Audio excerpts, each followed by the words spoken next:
माना कि प्रेम जरूरी है, मैंने माना कि प्रेम बहुत जरूरी है, पर मां बाप से जरूरी नहीं है। मां बाप। और यहां हम निवेदन करें, तुम भागवत सुनो या मत सुनो, हमें कभी फॉलो करो या ना करो, असली हीरो जो टीवियों पर आ रहे हैं वो असली हीरो नहीं है। असली हीरो तुम्हारे घर में बैठे हुए तुम्हारी मां, तुम्हारा बाप है।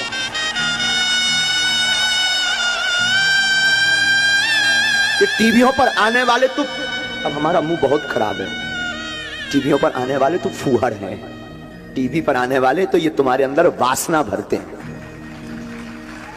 वासना के अलावा कुछ नहीं भरते। लेकिन तुम्हारे घर में जो बैठे हैं वो उपासना भरते हैं। इन दो कौड़ी के लोगों के पीछे मां बाप को छोड़ देते हो।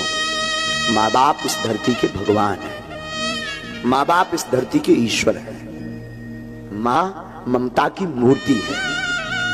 मैं बुरा मत मानना, तुम पूजा करो, पाठ करो, कथा सुनो, मत सुनो, हो सके तो कल से बंद करो, और मां बाप की पूजा कल से शुरू करो।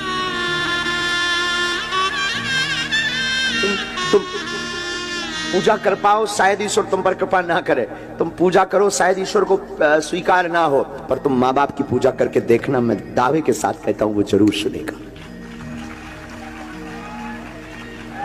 मां बाप और गुरु इस धरती के भगवान है। निवेदन करूं, सबको सताना, पर बच्चों मां बाप को मत सताना। मां बाप कोई साधारण मानो नहीं, मां बाप इस धरती के साक्षात ईश्वर है।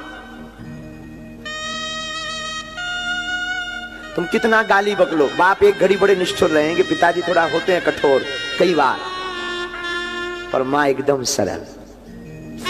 चोरी से रुपया दे देगी, तुम गलती कर दोगे तो वो पिता से लड़ जाएगी तुम्हारे लिए, अपने पति से लड़ जाएगी तुम्हारे लिए, तुम्हारे पिता से लड़ जाएगी, लेकिन पक्ष हमेशा बेटा बेटी का लेगी। और तुम उस मां बाप को चंद दिनों के यार प्यार के चक्कर में, चंद दिनों की मोहब्बत के चक्कर में 20 साल की मोहब्बत को ठुकरा देते हो। हम ये नहीं कहते तुम प्रेम ना करो, तुम प्रेम करो, पर मां बाप की वजह से करो। लेकिन आज का जमाना ना, ये अंग्रेजी जमाना, ये नए नए लोग, इन्होंने मां बाप को घर से बाहर कर दिया, दिल से बाहर कर दिया। एक ही घर में 2 कमरे में, एक में बेटा एक में मां बाप रह रहे, लेकिन दूरी इतनी है जैसे पाकिस्तान और भारत में रह रहे हो, बात नहीं करते। अरे तेरा कुछ नहीं